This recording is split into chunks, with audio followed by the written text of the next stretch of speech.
I'm Hannah, a children's librarian here at Portland Public Library, and today I thought we could learn about sloths. Sloths are one of my favorite animals, and all I really knew about them for a long time is that they like to move slowly and how funny and wonderful their faces are. I just love the way they look.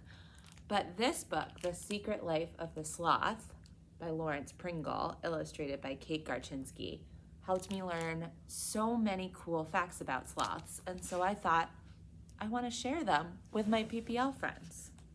The Secret Life of the Sloth.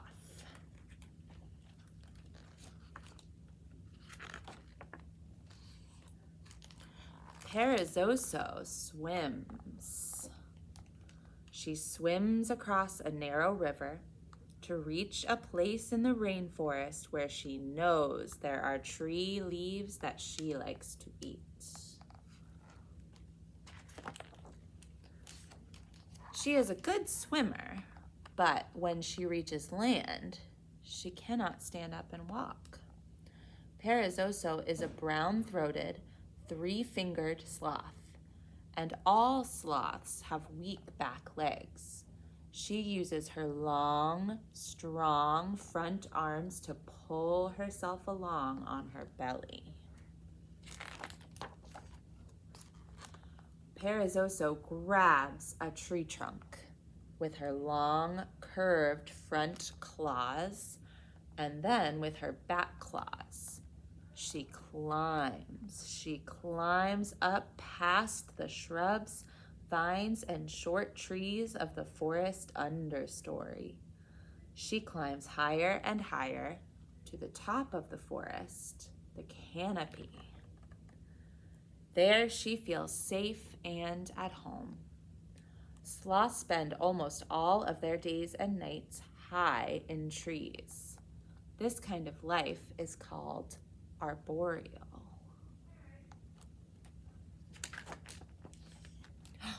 Perezoso is hungry. She can't see very well, so she uses her keen sense of smell to find food.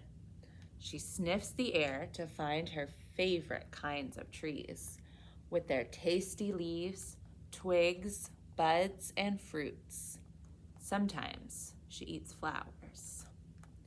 Perezoso usually eats in the late afternoon and early evening. She chews slowly and moves slowly. She even blinks her eyes slowly. Sometimes she rests in the fork of a tree or on top of a branch. Often, as she moves, eats, or rests, she hangs upside down. She can even sleep that way, as her claws keep a tight grip on the tree limb. Can you imagine sleeping upside down? Sloths are mammals, so Perezoso has a hairy coat. In fact, she has two. One of short hairs close to her body, and another with long, shaggy brown and gray hairs. In the rainy season, green algae grows on Perezoso's hair. Moths, beetles, mites, and other small creatures hide in her hair. Some of them feed on the green algae. The algae makes her look like a green bump on a tree branch. She has almost perfect camouflage. By being well hidden and moving very little, Perezoso has a secret life in the rainforest. One day, Perezoso's camouflage saves her life. A harpy eagle flies through the forest. It zooms between the understory and the canopy. With its sharp vision, it looks above and below for prey, hunting for monkeys and sloths. Twice the eagle swoops near Perezoso. Twice it doesn't see her. Since Perezoso uses little energy, she eats very little. Also, her food digests very slowly in her stomach. About once a week, she needs to get rid of waste from her body. Perezoso climbs down to the ground. In the soil, she digs a shallow hole, a kind of toilet, and uses it and covers it with leaves. Soon, Perezoso starts to climb a tree because a sloth on the ground is always in danger. Jaguars, anacondas, and other predators can catch and kill a sloth on the ground. Slow but steady, Perezoso climbs farther up the trunk. Then she hears a deep, long, quivery growl. She knows that scary sound, and she reaches up as far as she can with her front claws to climb higher and higher and higher. The jaguar watches as Perezoso reaches safety far above in the forest canopy.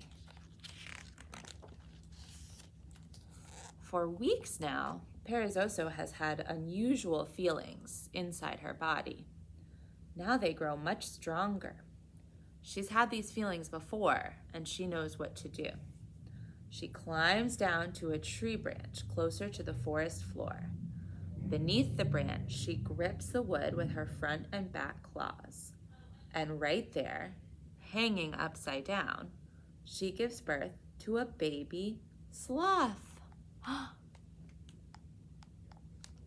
6 months earlier, Perezoso mated with a male sloth.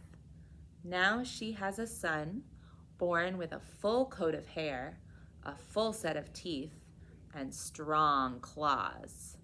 He grabs hold of his mom's shaggy hair, crawls to her chest, and begins to nurse milk. For a few weeks, the baby sloth's only food is Perezoso's milk. He clings to her belly and chest wherever she goes. The baby sloth learns about his world.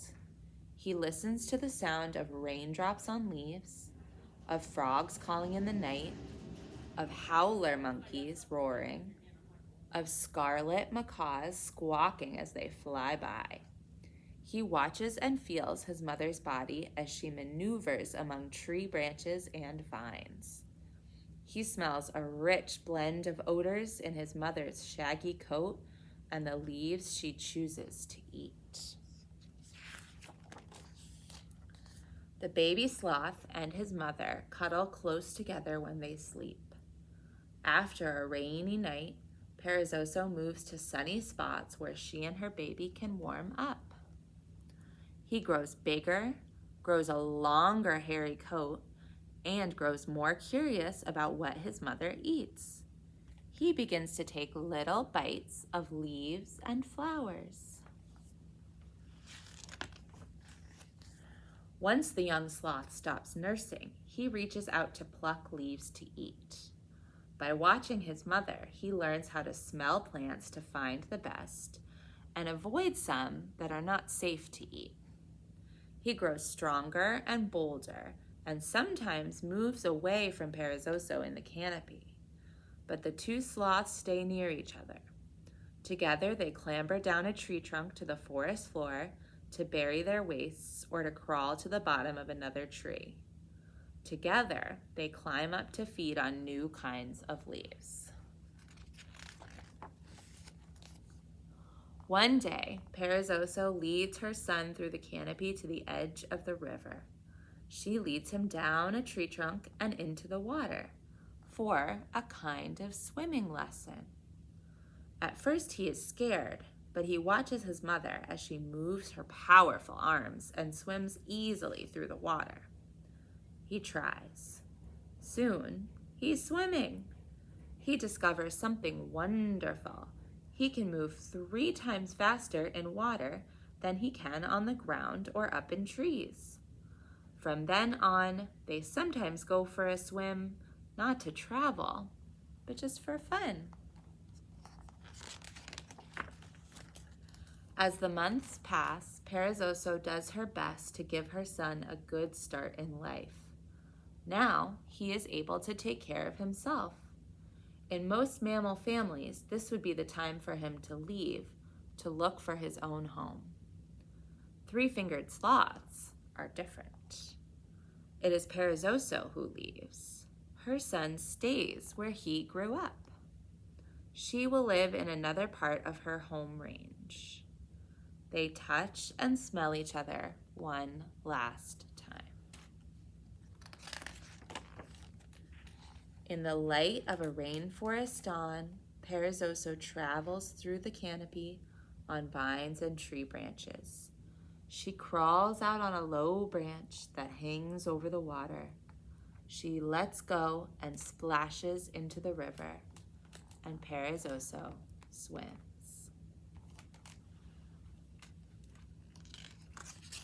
The end.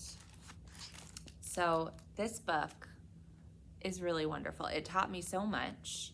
I also learned the reason that this sloth's name is Perezoso in this book is because that's the Spanish word for sloth, which makes me curious, what other words can we find in other languages that also mean sloth?